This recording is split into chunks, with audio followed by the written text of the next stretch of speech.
Welcome to Unity of Little Rock.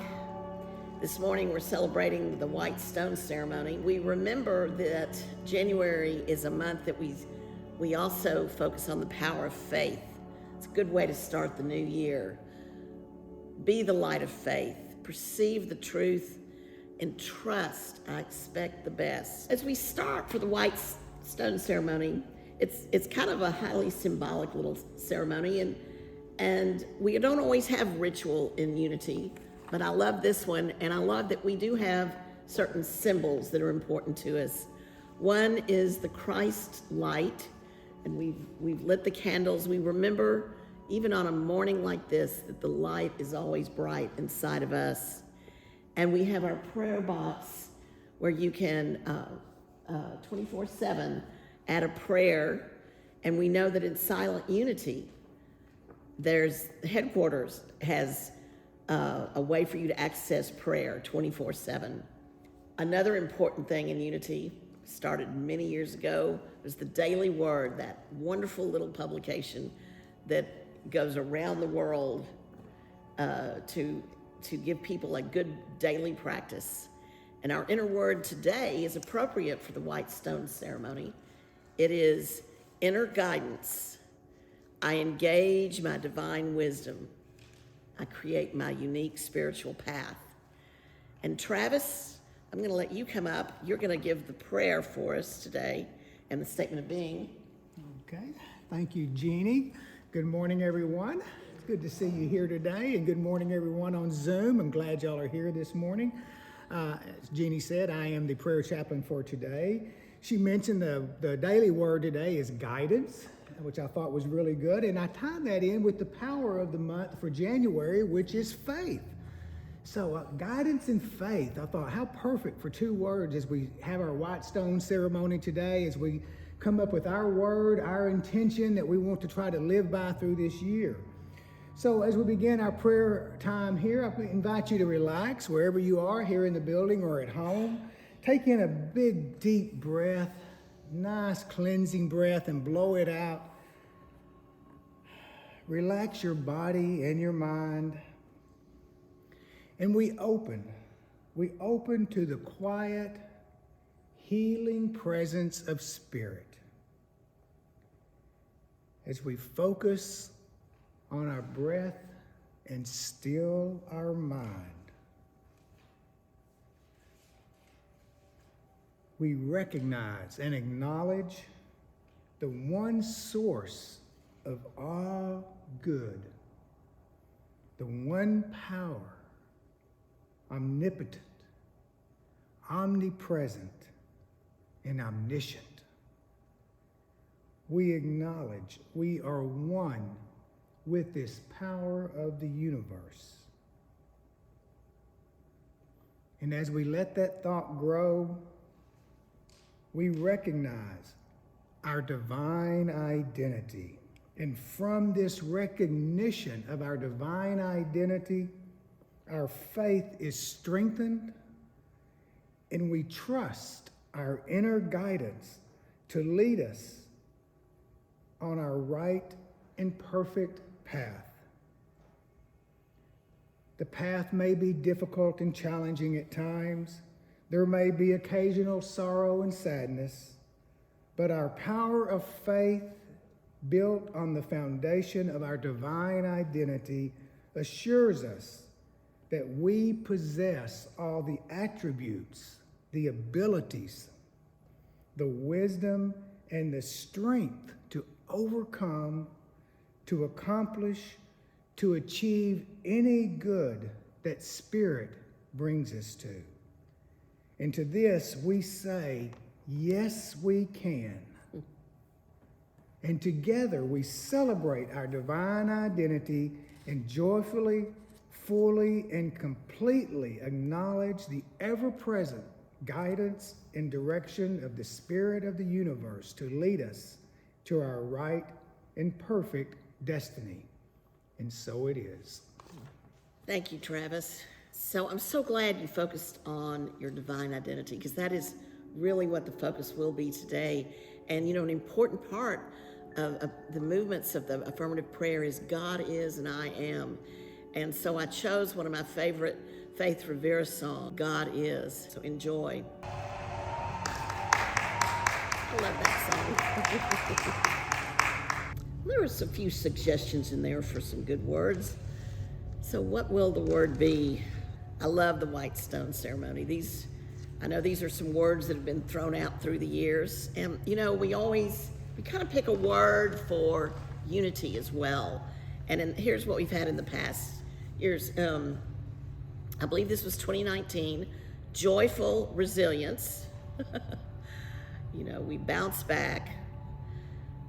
Oh, in 2020, we just thought we were going to have perfect vision. Well, maybe I don't know what we got in 2020.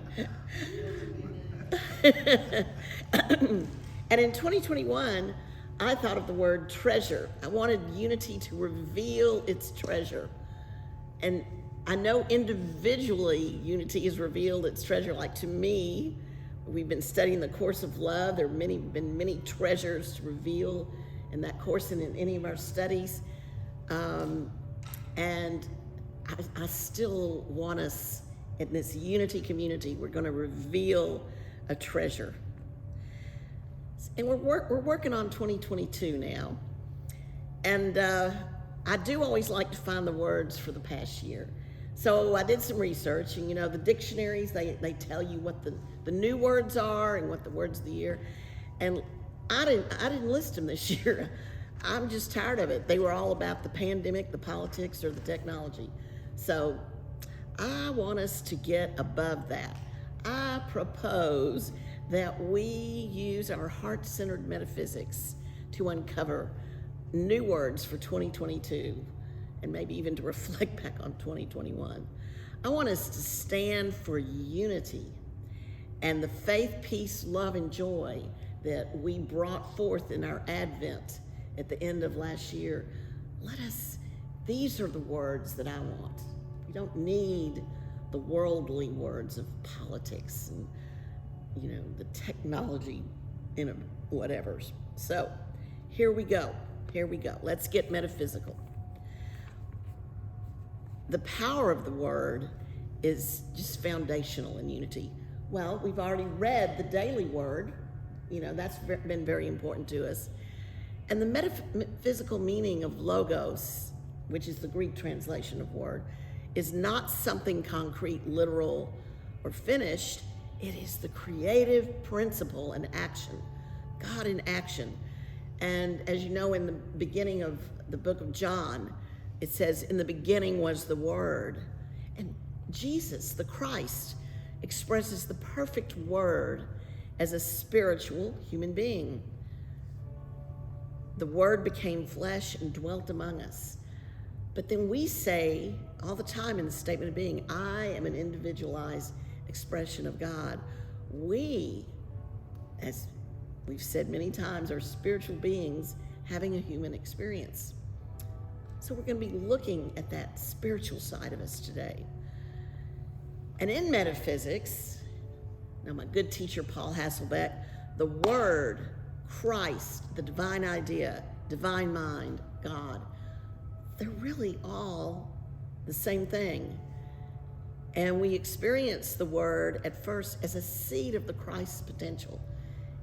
It has been forever in the world, not just when Jesus was born.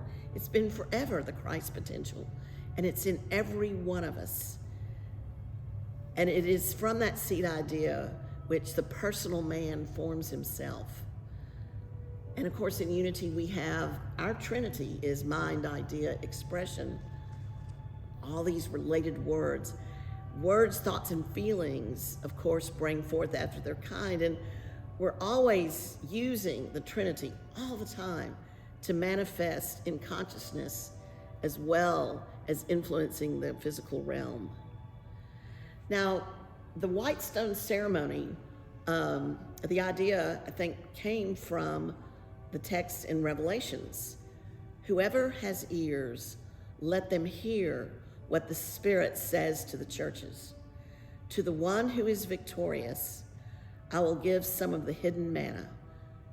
I will also give that person a white stone with a new name written on it. known only to the one who receives it. We may not be so secretive today about that. But before we unpack that scripture in a metaphysical way, I want to create an experience with your stone. And for those of you at home, if you didn't get a stone this past week, but maybe you have one from years past, we're literally going to be holding the stone today, if you all wish to do that, because this experience has been inspired by Bill and Cher Holton from North Carolina. And I met them through Paul Hasselbeck, and I've attended many of their workshops, and I really enjoy their writing and their workshops. So we're going to use some of the material that Cher wrote in a blog, and I think it's really going to create a good experience for us. We're going to use our spiritual senses. Travis and I were talking about that this week, spiritual sensing. And I used that idea back in June when we talked about imagination, the power of imagination, because we have not only the physical senses and the way they work within our bodies, but we do have spiritual senses. And so we're going to be using our stones, and in particular, we're going to use touch, because it's going to be very kinesthetic if you want to hold your stone and feel a vibration and a resonance. Spiritual seeing, we're going to use that as we imagine during this experience. Spiritual hearing, well, that comes from the text itself. Whoever has ears to hear. And they weren't really talking about, our physical ears so much as hearing the spiritual voice and guidance within. That's how we're going to hear today. And finally, actually, we're going to use the idea of taste. You'll see how that comes up. Now, the backdrop of this experience is an arc of unfoldment in the Bible. Well, obviously here we've got Revelations, but Cher brought in something kind of unusual to me. She started this arc way back at 1 Samuel with the story of David and Goliath. Now, I know you know this story. So, in fact, I've used it recently myself. But a white stone was very important in that story. So David Cher summarizes it this way. So David put his hand in his Samsonite travel bag, took out a stone, slung it, and struck the Philistine on his forehead. The stone sank into his forehead, and he fell face down in the ground. That's a very good dramatic story, but it's packed with some symbolism, metaphysically that is. So let me retell the story. So we have David, who stands for the love of truth. In his humility, he stood before that giant with his weapon of truth. The Philistines, remember they were fighting the war against the Philistines. Philistines were a nasty old army, and it kind of represents worldly thoughts and a lot of negativity toward divinity.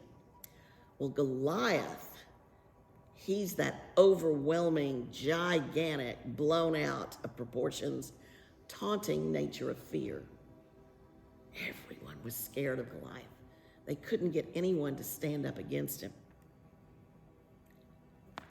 Goliath's armor is the seemingly impenetrable power of outer appearances.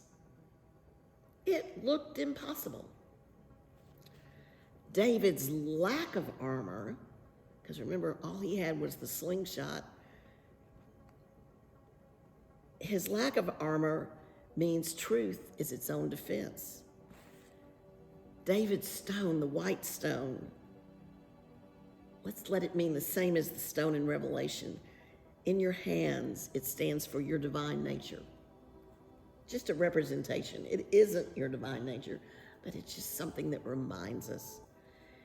David's stone penetrating the forehead of Goliath means that the power of faith and truth to penetrate fear, and it can render fear lifeless.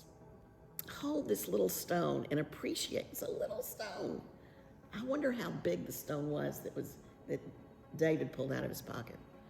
Hold your stone and appreciate how it defeated a giant in outward appearances. So what are the challenges you face in 2022? Okay, so now let's fast forward to Revelations. So again, we have this quote. The disciple John wrote this to a church, Pergamum, in 95 CE.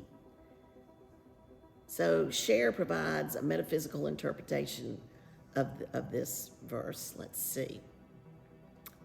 So we can reframe it as we activate our intuitive wisdom and guidance by paying attention to high spiritual teachings and making them practical.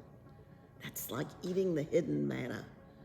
We tap into the extraordinary us, our innate divine nature, and we become aware of our true spiritual divinity, that true nature, the white stone, which transforms our human personality into that higher, more spiritual essence, the true nature of who we are. That's our new name. Let's go back. So the keys here are the manna, the white stone, and the new name. Well, you remember what manna was. It was the food in the wilderness. God provided it every day, and there was always just enough for the Jewish people, the Israelites in the wilderness.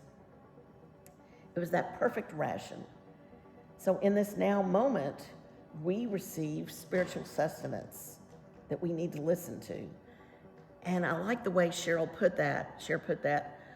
We take it in, but then we integrate it into our lives and make it practical. And you see, that is the spiritual tasting.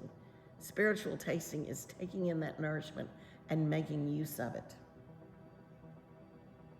The white stone suggests aligning your human self with your divine nature. It means recognizing and affirming that you are a spiritual being having that human experience. It means standing proudly and unapologetically and affirming, I am an individualized expression of God. Really accepting that. The new name is our acceptance of our true identity. In heart-centered metaphysics, we understand that our grand purpose is to realize and express our Christ potential. I've said this before. And as a student of A Course of Love, the revelation of who I truly am is the goal of that course. The stated purpose of the course is to establish your true identity, to let go of little s self, as we often say when we're reading and experiencing that book. So when you surrender to the truth of you, you become aware of who you really are. You assume a new nature. A name change means there's a change in your awareness. You are promised a new nature when you claim your identity. You are promised freedom and independence from what you've been. Wow, it's a surrendering and letting go. You know, we had the burning bowl last week. So it's just letting go of some of those ways and patterns and behaviors and aspects and just claiming something new. Take one more look at your white stone. Your new level of awareness is written on it. Can you see it? It's there. Look carefully. You're going to see your true name shortly, we hope. Or maybe you've been thinking about the white stone as I have, and something's been arising in you. It's your spiritual destiny. It underwrites your ability to walk a positive, practical, and progressive spiritual path. Now, today's going to be a little bit different. we're going to meditate on the white stone. And I do have some colored pencils up here. They seem to be really good for writing on the stone. If you need to get one, and Travis can help with that. At the end of the meditation, you'll write your word on your stone. And finally, we might share some today in pop-up fashion. If I put together Zoom, and now if you're willing, we can share some of these words. I'm going to share with you something that's been coming to me since mid-December. And it might apply to our Unity community as well, because I want us to be thinking of what's our word for our community as we go forward. Sherrick's suggested this affirmation as you go into meditation. If you want, use it or not. I am the eternal presence expressing goodness as me. Remember, the Christ potential has been eternal, and now I am the eternal presence expressing goodness as me. Then let us just simply open and relax.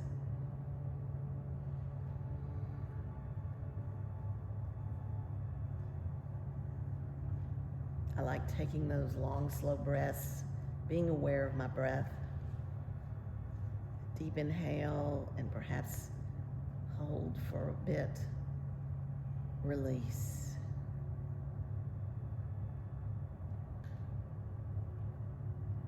As you hold your white stone in your hand or mind, know that you are starting with a clean slate. In this ceremony, we are writing on the stone a new name for ourselves.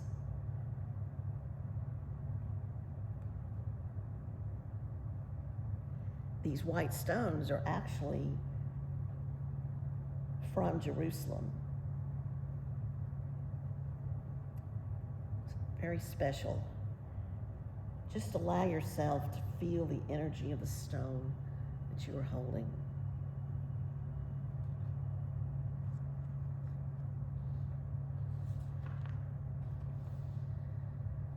In Revelations, John talks about the people being given a new name.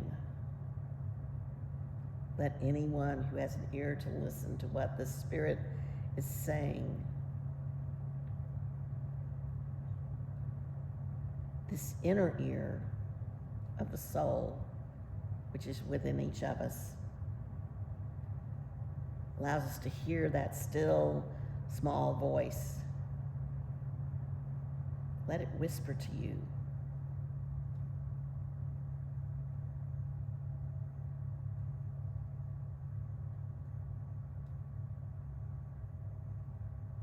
As you surrender and allow Spirit to speak to you in silence, make space for unlimited possibilities to become manifest in your life.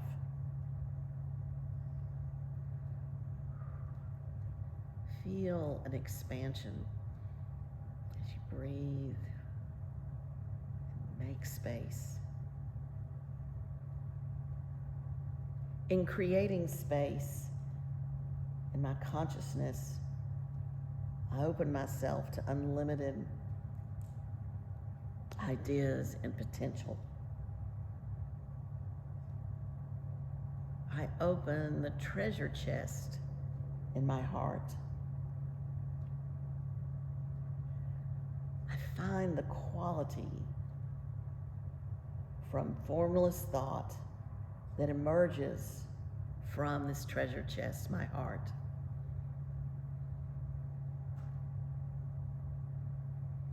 What is arising in you?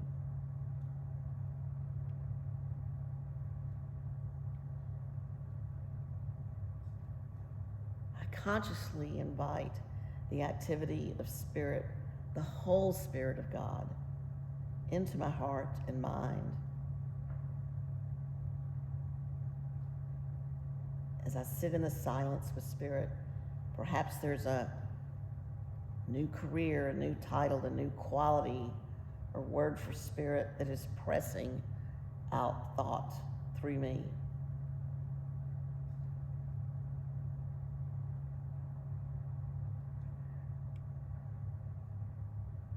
let us give our egos a rest for a minute in this silence.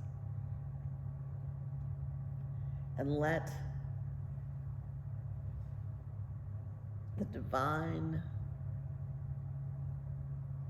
holy nature of ourselves come through. Give yourself permission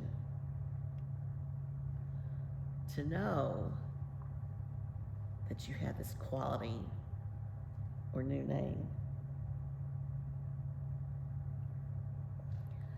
Let's go into the silence for a bit, then I'll follow it with some music. So let your inner ear work, your inner guidance in the silence.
So as we come back to this space, to where you're sitting, feel your feet on the floor. Perhaps rub your hands.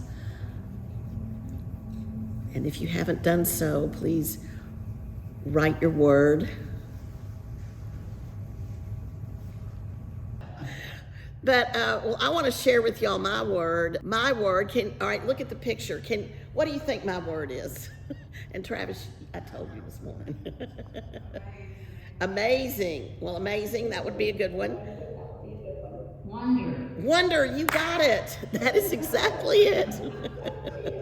I love the look on that child's face. And it came to me in mid-December.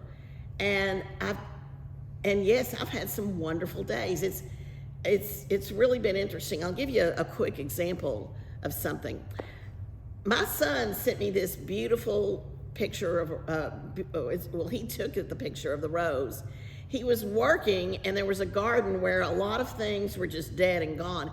And there was this rose and it was so beautiful.